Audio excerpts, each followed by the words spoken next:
Hello guys, welcome back to education IQ. I hope आप सब अच्छे होंगे। तो डेली का हम लोग जो द हिंदू न्यूज़पेपर पढ़ते हैं, जिसमें 8 से 10 मिनट के अंदर अंदर मैं आपको पूरा द हिंदू न्यूज़पेपर पढ़ाता हूँ। कोई भी इंपॉर्टेंट न्यूज़ हो आपके एग्ज़ाम के related, latest current affairs related, उसको हम लोग इस वीडियो में कवर करते हैं।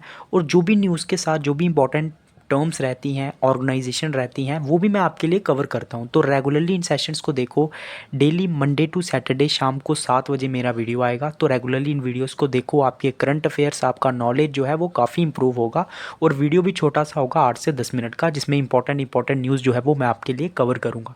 टेलीग्राम को आप लोग ज्वाइन कर लेना। टेलीग्राम का जो लिंक है वो मैं आपको कमेंट बॉक्स में दे दूँगा, जो मेरा फर्स्ट कमेंट होगा। तो यार, आपके लिए इतनी मेहनत करता हूँ लेकिन कोई कमेंट बॉक्स में कोई कमेंट नहीं आता है। आप लोग शेयर भी बहुत ज़्यादा कम करते हो, हालांकि मैं आपको क्वालिटी कंटेंट जो है वो दे रहा हूँ। आप खुद ऑब्जर्व करना 1-2 महीने बाद। तो रेगुलरली इन सेशंस को जो है देखो प्लीज़, और ज़्यादा से ज़्यादा शेयर करो ताकि मुझे भी मोटिवेशन मिले डेली आपके लिए वीडियो बनाने के लिए। तो स्टार्ट करते हैं आज का द हिंदू न्यूज़पेपर। मेरा नाम है अभिलाष। तो फर्स्ट न्यूज़ क्या है? Centre rules out MSP law, initiates farmers to talks, invites sorry. MSP क्या है? Minimum support price. सपोज करो कोई भी किसान है, वो कुछ फसल तैयार करता है, तो क्या होता है, अगर उसकी फसल कोई नहीं खरीदेगा, कोई प्राइवेट ओनर नहीं खरीदेगा, प्राइवेट कंपनी नहीं खरीदेगी, तो क्या करती है गवर्नमेंट जो है ना, एक मिनिमम प्राइस पे, मतलब एक मिनिमम स्टैंडर्ड प्राइस रखा होता है, उस प्राइस पे जो है गवर्नमेंट जो है वो उस किसान से जो है वो उसकी जो मतलब क्रॉप्स होते हैं, जो फसलें होती हैं, उसको ख़रीद लेती है, जिससे फार्मर्स को नुकसान नहीं होता है। मिनिमम सपोर्ट प्राइस तो चल रहा है, लेकिन इसकी कोई वारंटी नहीं है, ठीक है। तो वारंटी के लिए जो है वो फार्मर्स लगातार प्रोटेस्ट कर रहे हैं। लेकिन सेंट्रल गवर्नमेंट ने बोल दिया कि ये पॉसिबल नहीं है कि हम लोग आपको वारंटी दें मिनिमम सपोर्ट प्राइस की। इसीलिए उन्होंने जो है बातचीत के लिए जो है वो फार्मर्स को बुलाया है। लेकिन लगातार जो हरियाणा और पंजाब के फार्मर्स हैं वो लगातार प्रोटेस्ट कर रहे हैं, और एमएसपी की जो डिमांड है उसकी जो है वो मांग कर रहे हैं। तो इसमें कौन कौन है? जो संयुक्त किसान मोर्चा, नॉन पॉलिटिकल ये ऑर्गेनाइजेशन है, किसान मोर्चा है, और भी बहुत सारे लोग इसमें जो जुड़े हुए हैं, आप पिक्चर में देख सकते हो। काफ़ी जो है वो प्रोटेस्ट चल रहा है। नेक्स्ट न्यूज़ क्या है? Sonia Gandhi to file RS poll nomination from Rajasthan. मतलब अभी लोकसभा इलेक्शन में जो है सोनिया गांधी लड़ेंगी कहाँ से? राजस्थान से। तो लोकसभा के बारे में मैं आपको थोड़ा सा बता देता हूँ। अगर आपको लोकसभा का मेंबर बनना है किसी को भी, ठीक है, तो उसकी एज जो है वो 30 ईयर्स क्राइटेरिया रखा हुआ है, ठीक है। मतलब मैं आपको एक नॉर्मल जानकारी दे रहा हूँ, क्योंकि लोकसभा वर्ड आया है तो न्यूज़ कोई ज़्यादा इंपॉर्टेंट नहीं है। सोनिया गांधी राजस्थान से लड़ेंगी, लेकिन आपको लोकसभा के बारे में पता होना चाहिए। मिनिमम एज जो है वो 30 ईयर्स चाहिए। उसके बाद इसमें क्या होता है, इसकी इलेक्शन में क्या होता है, जो स्टेट लेजिस्लेचर्स के मेंबर होते हैं, ठीक है, वो इसमें वोट करते हैं। मत कोई भी मेंबर को जो है वो चुनने के लिए, तो जो स्टेट लेजिस्लेचर्स के जो मेंबर होते हैं, ठीक है, लेजिस्लेटिव असेंबलीज हो गई, तो वो इसमें जो है वो वोट करते हैं। तो इसमें कुछ ज़्यादा इंपॉर्टेंट नहीं है, यही आपको चीज़ें जो है वो बार बार मैं रिवाइज़ करता रहूँगा। जैसे लोकसभा के बारे में आएगा, थोड़ा सा लोकसभा के बारे में बता दूंगा, ठीक है। तो जो लोकसभा के लेजिस्लेचर होते हैं वो इसमें वोट करते हैं। टोटल 250 मेंबर्स हैं हमारे जो है लोकसभा के अंदर में। इसको काउंसिल ऑफ स्टेट भी बोला जाता है। काउंसिल ऑफ स्टेट क्यों बोला जाता है? क्योंकि स्टेट्स के द्वारा इन मेंबर्स को चुना जाता है। जो भी लेजिस्लेटिव असेंबलीज होती हैं, 250 टोटल मेंबर्स का प्रावधान है, जिसमें 12 मेंबर्स जो है वो नॉमिनेटेड रहते हैं। बाकी जो है इसमें 12 मेंबर्स जो हैं उनका नॉमिनेशन होता है, और बाकी इसमें शायद 238 जो हैं, मतलब 20 मेंबर जो हैं उनको यूनियन टेरिटरीज से होते हैं, और बाकी जो मेंबर हैं वो स्टेट से जो है उनको फिल किया जाता है, उनकी वैकेंसीज़ को, ठीक है। बाकी नेक्स्ट न्यूज़ के ऊपर हम लोग चलेंगे, जो भी इंपॉर्टेंट होगी आपके एग्ज़ाम के लिए, उसको मैंने हाईलाइट किया होगा आपके लिए।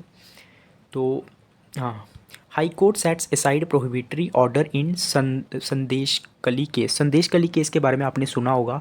ये मतलब आरोप लगाया गया है कुछ औरतों ने, कुछ मतलब जो ट्राइबल औरतें हैं, उन्होंने आरोप लगाया कि हमारे साथ जो है वो मोलेस्टेशन किया जा रहा है, हमारे साथ छेड़छाड़ की जा रही है।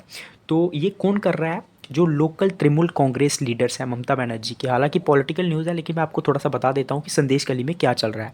तो हाई कोर्ट ने वहाँ पे जो है सेक्शन 144 लगाई गई थी संदेश कली में, क्योंकि लोग जो हैं काफ़ी प्रोटेस्ट कर रहे थे, औरतें जो थी वो सड़कों पे थी, और बीजेपी गवर्नमेंट भी उनका साथ दे रही थी।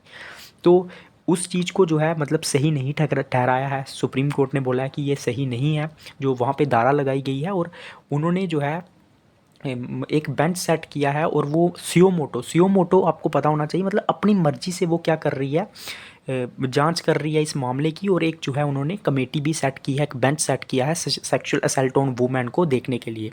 तो इसमें और कुछ इंपॉर्टेंट नहीं है, बस यही है। उसके बाद Farooq Abdullah skips ED summons on in PMLA case again. तो फारूक अब्दुल्ला जो एमपी हैं श्रीनगर से, उन्होंने जो ईडी का समन था उसको स्किप कर दिया। इनके ऊपर मनी लॉन्ड्रिंग का एक केस चल रहा है क्रिकेट एसोसिएशन को लेके, जेएनके क्रिकेट एसोसिएशन को लेके, क्योंकि 2002 से 2011 तक ये वहाँ मेंबर थे क्रिकेट एसोसिएशन के, तो उसी को लेके केस चल रहा है। ईडी इन्फोर्समेंट डायरेक्टरेट, पहले भी मैंने इसके बारे में बताया, इसकी फॉर्मेशन हुई थी 1956 में। ये किस मिनिस्ट्री के अंडर में आती है? ये आती है हमारी जो होम मिनिस्ट्री है, होम मिनिस्ट्री के अंदर में, सॉरी होम मिनिस्ट्री के अंदर में नहीं आती है, ये department of economic affairs, ministry of finance के अंदर में जो है ये आती है मिनिस्ट्री। और इसका जो है काम भी आपको मालूम होना चाहिए, जो फाइनेंस के रिलेटेड, जो मनी लॉन्ड्रिंग के केस रहते हैं उनको रिलेटेड ये देखती है। इसकी फॉर्मेशन पता होनी चाहिए, 1956 को हुई थी, और मनी लॉन्ड्रिंग केसेस को ये देखती है। और दूसरा आपको ये पता होना चाहिए ये कौन सी मिनिस्ट्री के अंडर में आती है, ministry of finance economic affairs के अंडर में ये जो है वो आती है। नेक्स्ट न्यूज़ के ऊपर हम लोग चलेंगे जो भी इंपॉर्टेंट होगी आपके एग्ज़ाम के लिए।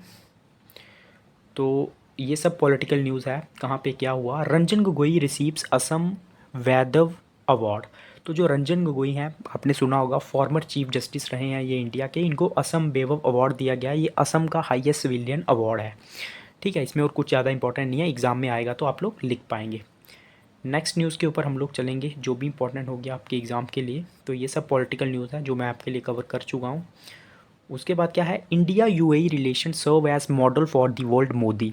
यूएई आपने सुना होगा, ठीक है, जो कंट्री है, अरब कंट्री भी जिसको कहा जाता है, तो इनके और इंडिया के रिलेशन बहुत ज़्यादा अच्छे हैं। तो मोदी जी ने कहा भी है कि ये एक पूरे वर्ल्ड के लिए एक मॉडल होगा जो इंडिया और यूएई का जो रिलेशन है, क्योंकि हर जगह से हमारा जो रिलेशनशिप है वो काफ़ी अच्छा चल रहा है, मोदी जी ने कहा है। और मोदी जी को अभी वहाँ पे बुलाया भी गया था यूएई में, वहाँ पे एक प्रोग्राम हुआ था एहलान मोदी ग्रैंड इवेंट। ठीक है, ये आपको याद रखना है, एग्ज़ाम में आ सकता है। और बहुत सारे मतलब चीज़ों के ऊपर हम लोग जो है वो काम कर रहे हैं डिफेंस को लेके। वहाँ पे एक मंदिर भी इनैगोरेट किया मोदी जी ने यूएई के अंदर में। तो काफ़ी अच्छे जो है हमारे रिलेशनशिप चल रहे हैं, उसी को लेके मोदी जी ने जो है वो बात की है। आपको क्या याद रखना है? जो गल्फ़ कोऑपरेशन काउंसिल है जीसीसी, जिसके 6 मेंबर्स हैं, उसमें यूएई भी आता है। ठीक है, अरब कंट्रीज़ को माना जाता है, और इंडिया के इसके साथ जो है वो रिलेशन जो है वो काफ़ी अच्छे हैं। नेक्स्ट न्यूज़ के ऊपर हम लोग चलेंगे जो भी इंपॉर्टेंट होगी। हाँ, old fashion trust and credibility blind India UAE ties. तो इंडिया और यूएई के टाइज के बारे में हम लोग थोड़ा सा पढ़ेंगे, थोड़ा सा रिलेशन के बारे में इंपॉर्टेंट जो चीज़ें हैं वही मैं आपको बताऊंगा। इसमें कुछ ज़्यादा इंपॉर्टेंट जो नहीं होगा, किस चीज़ों के ऊपर ये काम कर रहे हैं उसके बारे में मैं आपको बताऊंगा। तो एक भारत मॉड प्रोजेक्ट है, ठीक है, ये इंडिया का जो India UAE comprehensive economic partnership agreement है, जिसने अपना पहला जो है मतलब ईयर जो है वो ख़त्म कर दिया है। और इसने इंडिया को ट्रेडिंग में काफ़ी हेल्प की है। मतलब इंडिया का लगभग 85 बिलियन ट्रेड जो है वो बढ़ा है। तो आपको पता होना चाहिए कौन सा agreement, India UAE comprehensive economic agreement. इससे क्या होता है, जो ट्रेडिंग होती है कंट्रीज़ के बीच में, टैक्सेस जो लगते हैं उसमें छूट दी जाती है। तो इससे ट्रेड काफ़ी बड़ा है इंडिया का। और यूएई जो है वो इंडिया का 3rd लार्जेस्ट ट्रेडिंग पार्टनर जो है वो बन गया है, और 2nd लार्जेस्ट एक्सपोर्ट डेस्टिनेशन बना है। तो जो भारत मार्ट प्रोजेक्ट है ये भी क्या करेगा, जो एक्सपोर्ट है इंडियन मैन्युफैक्चर्ड गुड के, इनको बढ़ाएगा, क्योंकि भारत मार्ट जो है वहाँ पे इंडियन एक्सपोर्ट जो गुड्स हैं उनको बेचा जाएगा, इससे भी फ़ायदा होगा। ठीक है, इंडियन करेंसी को इससे फ़ायदा होगा। और भी बहुत सारी जगहों पे जो है इंडिया और उनकी जो है वो बातचीत चल रही है। इंडिया ने जो है, आपको पता है यूएई ने जो है होस्ट किया था, आपको ये भी मालूम होना चाहिए, जो अभी क्लाइमेट को लेके जो कॉन्फ्रेंस हुई थी COP28, तो ये कहाँ पे हुई थी? यूएई के अंदर में हुई थी। उसके बाद G20 जब इंडिया में हुआ, ठीक है, तो ये सीक्वेंस आपको पता होना चाहिए। सबसे पहले क्या हुआ था? सबसे पहले हुआ था क्लाइमेट को लेके जो प्रोग्राम होता है COP28। उसके बाद जो है G20 जो मीटिंग हुई थी उसमें जो है बुलाया गया था, मोदी जी ने जो है वो बुलाया था। ठीक है, तो ये भी आपको जो है वो पता होना चाहिए किसको बुलाया था, इनके जो प्रेसिडेंट हैं उनको बुलाया था। और भी बहुत सारे मुद्दों पे बात हुई। रेड सी के अंदर जो मतलब जो हौथी ग्रुप है वो जो अटैक करता है उसके ऊपर, जो हमस रशिया यूक्रेन वॉर चल रहा है, और बहुत सारे मुद्दों पे जो है बात चल रही है। ओवरऑल जो है अच्छा एक इंडिया का जो है ये रिलेशन है इनके साथ। नेक्स्ट न्यूज़ के ऊपर हम लोग चलेंगे, वर्ड ऑफ द डे। तो ये भी आपको पता होना चाहिए आपका थोड़ा, मोली कॉडल। मोली कॉडल का मतलब क्या होता है? Treat with excessive indulgence. ठीक है, ठीक है, मतलब क्या करना, किसी को स्पॉइल करना, ठीक है, पैम्पर करना। बहुत सारे इसके जो है वो मीनिंग है, इंडल्ज करना, बिजी रखना। तो ये सारे मीनिंग जो है किसके हैं? मोली कॉडल के हैं। ठीक है, नेक्स्ट न्यूज़ के ऊपर हम लोग चलेंगे। Pakistan leading parties agree to form coalition without Imran PTI. तो इमरान खान की पार्टी को हालांकि 103 वोट्स मिले थे, लेकिन जो पाकिस्तान की जो लीडिंग पार्टीज़ हैं वो कोalition में गवर्नमेंट बना रही हैं। इमरान खान तो जेल में है, ठीक है, और इसमें जो है साइड कर दिया गया है, जो भी वो है इमरान खान है उस उनको जो है वो साइड कर दिया गया है। नेक्स्ट न्यूज़ के ऊपर ये सब बिजनेस की न्यूज़ आ गई। उसके बाद इंडिया और हाँ, ये आपको याद रखना है, फॉर्मर इंडियन स्कीपर जो थे दत्ता जीराव गायकवाड़, ये जो है वो मर गए हैं। ये ओल्डेस्ट टेस्ट क्रिकेटर थे और फॉर्मर जो है वो कैप्टन भी थे। आपको करंट अफेयर्स में आ सकता है। कल जो है इंडिया और इंग्लैंड का थोड़ी फोर्थ शायद टेस्ट मैच जो है वो खेला जाएगा। तो पूरा न्यूज़पेपर कवर कर दिया है। वीडियो अच्छा लगा होगा लाइक करना, सब्सक्राइब करना। जय हिंद।